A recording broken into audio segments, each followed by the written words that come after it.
Life, Addictions, Mental Health, and Recovery, the radio show dedicated to your emotional, physical, and spiritual healing and rejuvenation. And I told you we had a treat. I'm so excited.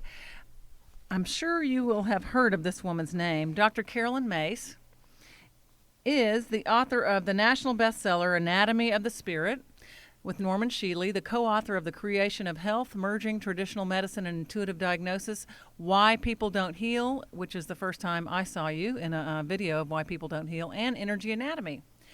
The book we're talking about today, which is, by the way, phenomenal, you're going to love it, Sacred Contracts, is just now out in paperback. So Carolyn Myss received her BA in journalism in 1974, her MA in theology in 1979, and her PhD in energy medicine in 1996. Many of you that listen are familiar with Hellos University. We talk about that a lot here. So Dr. Carolyn Myss is in the studio with us today talking about Sacred Contracts. I have to say, first of all, that the first time I saw that videotape, my father had just been diagnosed with cancer. He is, I think, 3 to 4 years survivor now. And because of you and people like you, my father, 81, totally embraced. He was like an atheist, businessman, totally embraced this lifestyle. All of his kids, we were totally into it, and he's the one watching your videotape, and we'd barely heard of you. So thank you. This show is dedicated to all the cancer survivors today, especially to my dad. So I'm so excited about this book because so many people say, welcome to the show, by the way. Thank you. So many people say, when they come to my office, or I'm sure when they talk to you, well, I don't understand what my purpose is here on earth. I don't know why I'm here. I don't know what I'm supposed to be doing in my life. I'm not sure what this is about. Well, Susie, part of it is the way our Western spiritual culture paints its picture of God. We have the God of employment. And so we have employment spirituality. Okay? That's great. Okay, but it's true. That people assume that my contract is an occupation. God, tell me what my occupation is. And then as soon as I get the job that I like and it pays what I want, but it can only be 2 days a week because I need 5 to recover because I'm so sensitive now. And I need to I need not to work for anybody else because that interferes with my spiritual enlightenment and my awakening. And that is great. All of this nonsense that until they get a path that what they're really looking for is tell me the one thing that I can do that will make me and give me all of that, plus stop the process of change from happening so that I can never have a surprise out of the blue experience again, have the rug pulled out from under me, and that must be my contract. And until I manage to create that kind of world or meet that kind of God, I will walk around this planet saying, where do I belong? That's excellent. Unfortunately, I can relate to much of it. I remember early on when I got off of alcohol and drugs, I would say those things all the time until I finally accepted that change was part of it.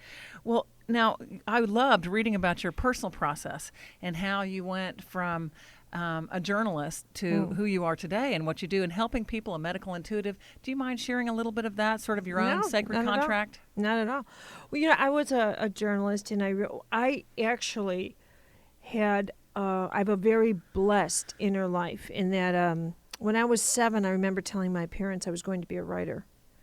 And yeah, I did. I did at age 7, sort of a mini Mozart story. And then every decision I made from that point on was to write. Everything, books. And you remember this? Absolutely, as clear as day. Yeah, and all through high school and all through college. And it was. Then I had a job as a journalist, and I didn't like it, and I was very disappointed because I'd had 20 years by this time of building up expectations, and yowza, that was very disappointing for me. And so I ended up. I thought what was missing, and I realized I didn't know how to think. I knew I'd acquired the skill of writing and putting a sentence together, but I didn't know how to think, and therefore, or how to process thought, or how to process the soul. So I thought, I need some more work here.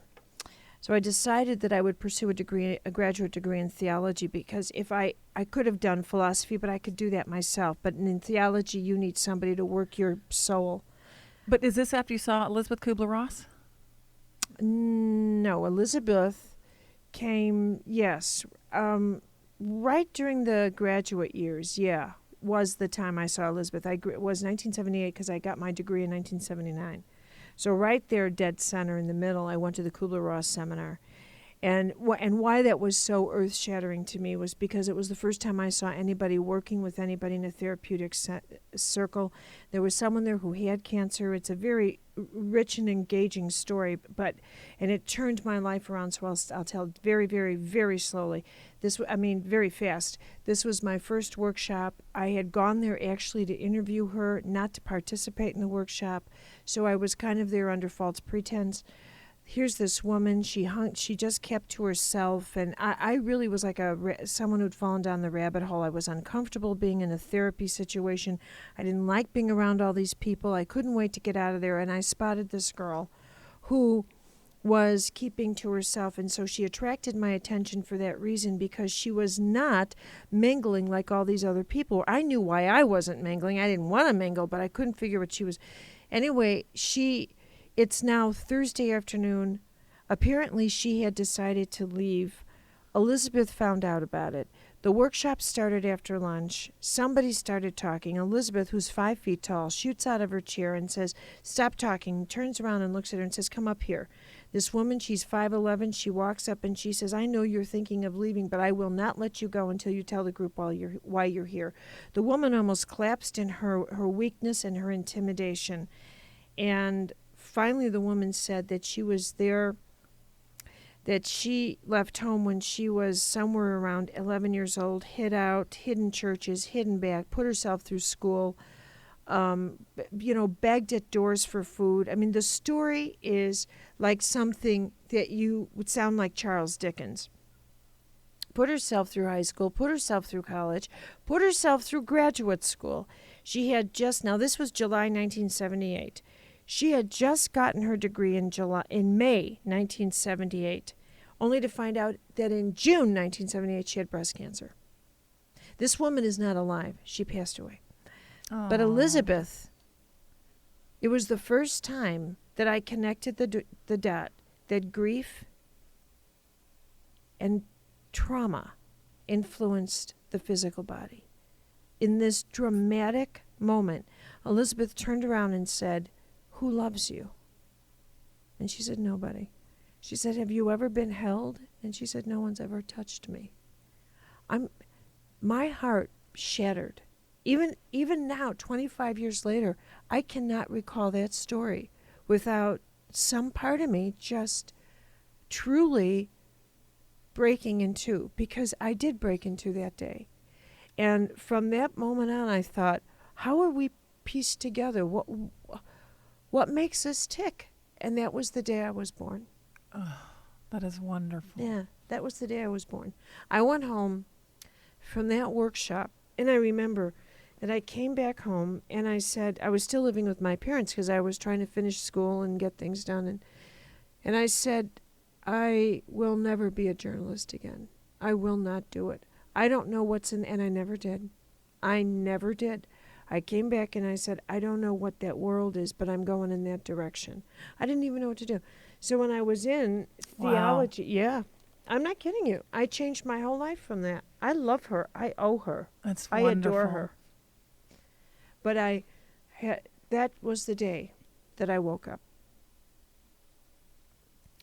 Well, when the reason I wanted you to share that experience is so many people get lucky enough to have some sort of life-changing experience. For me, similar things happened when I stopped drinking and drugging. Some people have a near-death experience, and it seems like the Sacred Contract book is a way to help you put together, if you don't understand when your life changed and what your life is supposed to be about, because you knew then part of what it was going to be was about healing. And so many people haven't had that experience, but your book is a great way to start to put some pieces together and understand, if you haven't had that kind of experience, how your life is taking you that way already. Mm-hmm, mm-hmm. And it seems like that was the opening up for you, and I just appreciate you sharing so personally, because that's what I love, and that's why I do what I do, because those are the things that really touch us and get us to change. Now, it seems like as you worked with people in your workshops, you saw that they didn't sort of know where their life was going, and is that when you started putting this together? Yeah, through the years, when I first started to do readings, my focus, medical intuitive readings, my focus was on what made you sick. All right, so I did that for several years, and then I became more captivated by why you weren't healing, because I thought, how come with all the knowledge we have accumulated about, organic food and this and that, and meditation, visualization, aromatherapy, this therapy, reflexology, that ology, this ology, why are we not healthier than, and we weren't healing better, and we still had not outwitted cancer, and et cetera, so not in the large doses we thought we would. So I started to wonder about that. And then the next thing was I finally realized that the fundamental question of life, the question that we all need to attend to, is to appreciate our lives and to discover what we find as that which has meaning, and that it's impossible to come to terms with what has meaning in your life if you look for it only in the physical world. If you think that what gives your life meaning will be stuff and more stuff, and you are a believer in the God of stuffology, and as soon as I have my house and my stuff and more stuff, where is my stuff? And is my stuff sleeping with your stuff? And my God, where is it? That you will always kind of want more. You'll always want more. It's not until you broaden that spectrum and you think, maybe part of why I was born too includes the things my spirit has to do. Maybe part of the way I learned to love has a great deal to do with why I incarnated.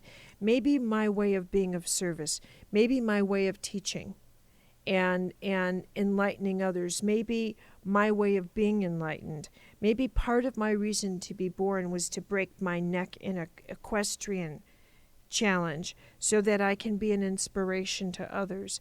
Maybe the way every single part of our life, all of our relationships that have any animation, all of our challenges, all of our opportunities, all of our talents, all of it pieced together to form the mandala of our life's contracts. Remember, it isn't one, but it's multiple. And in looking at this, I realized that one of the reasons people don't heal is because they can't let go of yesterday. They simply cannot. They can't forgive. They can't let go. They hang on. And I thought, if you understood that relationship as perhaps from the point of view that it could have been a contract, that maybe you came together and come together with people in your life because they serve a fundamental role to wake you up, to make you realize, you know what? I need everybody else's approval. I do it all the time. And I don't feel good about my life until you tell me I can feel good. Now, at some point, you got to wake up and realize you don't give that kind of power to anybody. You're the one that has to approve of your life. And if I were your angel, and I were going to try and arrange ways for you to wake up to that, I would lead you into relationships with all these people who would never give you approval, who wouldn't even imagine, and they would be under orders not to give you approval. This is exactly what they're supposed to be, is to absolutely never approve of you. And to do this in such a way so that you finally wake up and say, I'm not going to be at this hurt anymore. I'm going to develop enough self-esteem so that I don't need to, and then the light bulb will go on. Sell myself, negotiate myself, be less than myself because I need your approval. I don't need your approval. Now follow this through. Once you reach that point of self-empowerment, then you can afford to listen to guidance that deals with your highest potential because you won't compromise it. You won't say, but what if people laugh at me? But what if I fail? Because you will have birthed a level of self that says, actually, your opinion of me doesn't matter. I don't know how to break this to you, but it absolutely doesn't count. What matters to me is my opinion of me. And I need to maintain that because I want to fulfill the highest purpose I can in this lifetime. And if your opinion of me means more to me than mine, I will never get there. That is great. I was excited when you were talking because two things. I saw a couple of things from the book from a slightly different perspective, but I can't verbalize it yet. You're so articulate.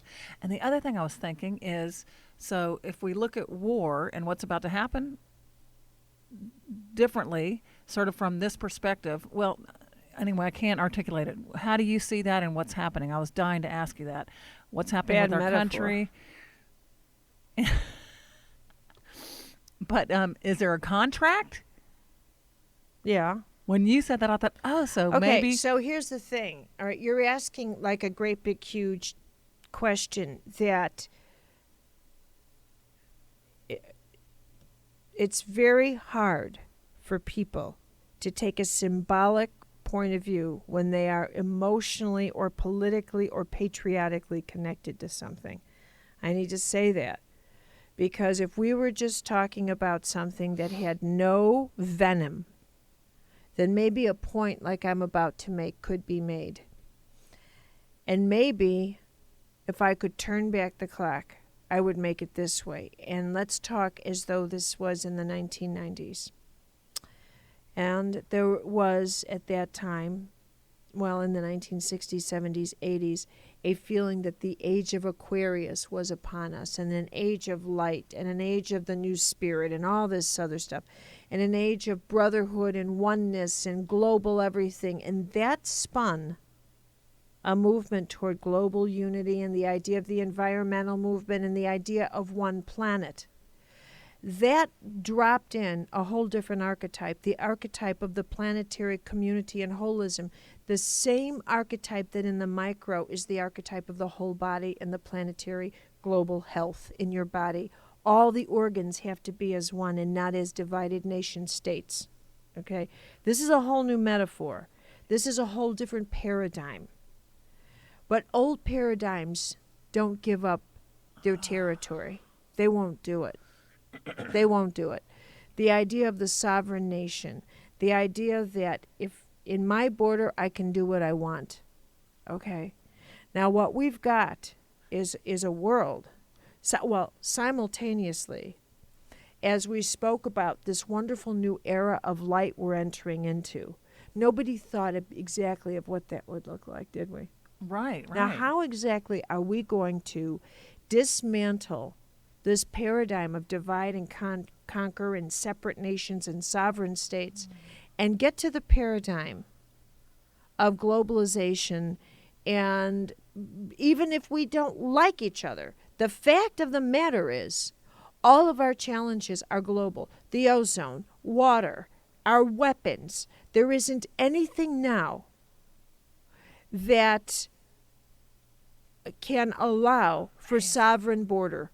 We cannot do it now. It's too late. Our crises and our weapons have now made the sovereign border, obsolete. We cannot do that. You can maintain your music and your culture, but you know what? You are not allowed to make weapons of mass destruction because you know what? You can kill this person, that person, and you know what? We are not allowed to just pull out of treaties at our whims and do this or that. Both sides are equally toxic. The archetype of the all or nothing individual, I'll do whatever I want to this planet, to the environment, to this or that, has gotten out of control. And the archetype of the tribe, which says, I will pass on my hatred and my this and that, because tribes are not forgiving. Individuals are. So you're damn right we're in a jihad, because it is a global archetypal war of two paradigms that cannot coexist in a global village and survive.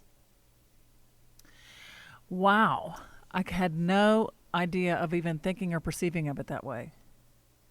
That's the way it is. It is. It's amazing. It's the way it is. And so, the question then becomes one, so the contract, yes, it's a what's a contract? Now wait, so you've jumped to the war. The contract is, it is inevitable that that there is a shift in the fundamental archetypal way. Like, here's an example. Obviously, for many people, they saw the logic and the need and recognized the wisdom of assuming the one body approach to their health, the body, mind, spirit, the unity. They did not have to wait till a nuclear war hit in their body called disease in order to make the political changes necessary in their theology, in their philosophy. Okay? In that very same way, we, the planetary village, could have avoided this because we don't want to. We don't want to share. We don't want to do that. Our whole maybe in theory, but not in fact. And I'm talking about not Americans, not just Americans. Americans are ridiculously generous people. We are so generous. And we are so, if you look at the politics of our nation, we are the only country that was born with a constitution for the spirit, by the spirit, to protect the spirit. We were consciously conceived of as a spiritual experiment, not just for us. Franklin and Jefferson would say, you know what? We have to do this for all humanity. This isn't for us. This is for those who will come after us. Our vision of this country is magnificent. These men knew they'd incarnated at the same time. They knew it. They discussed it. They lined it up. How many countries just happen to have the group of Illuminati that were born at this time? Come on, snap out of it. You have Franklin, you have Jefferson, you have Monroe, you have Adams, you have Hamilton, you have Thomas Paine, you have common sense.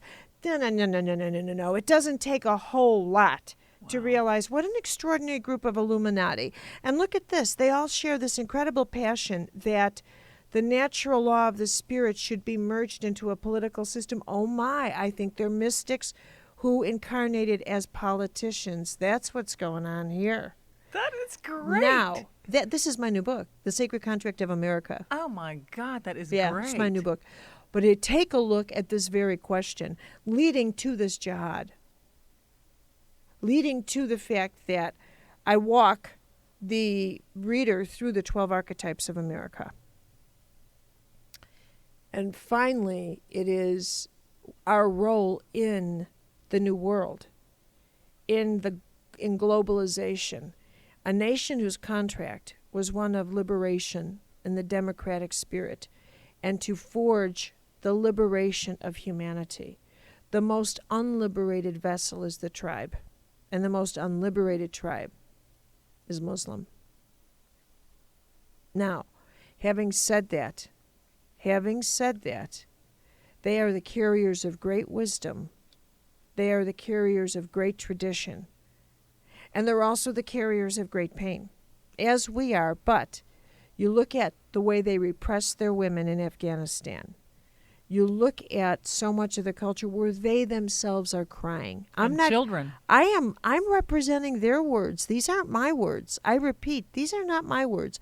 These are words from the Afghani women that I've spoken to, and the other Arab women, and the organizations of Arab women I've met here in this country, who are screaming for the type of liberation that has come from the West. It's the men that are screaming about not liberating them. Not the women. Not the women. Because they get their hands chopped off. So, point being that the tribe is the carrier of great wisdom and a great passion for the earth but all the goodness that comes out of the tribe has been eclipsed by all the shadow.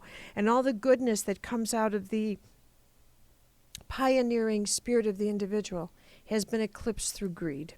Through me first. So both are in the shadow. And that's why this conflict is a contract. You mean we're on the me first shadow? Oh, yeah. Okay. Right. And, that is the shadow side of liberation. Don't tell me what to do. Oh, okay. Do you understand now? Right. Yes. It is the shadow side of I can be any kind of entrepreneur. I can rape the earth if I want. I could do whatever I want. Business is business. Da-da-da-da. Everybody can't does do it. that. Right. You can pursue the self with great enlightenment, but you must respect the tribe and you must respect the impact your pursuit will have on the whole.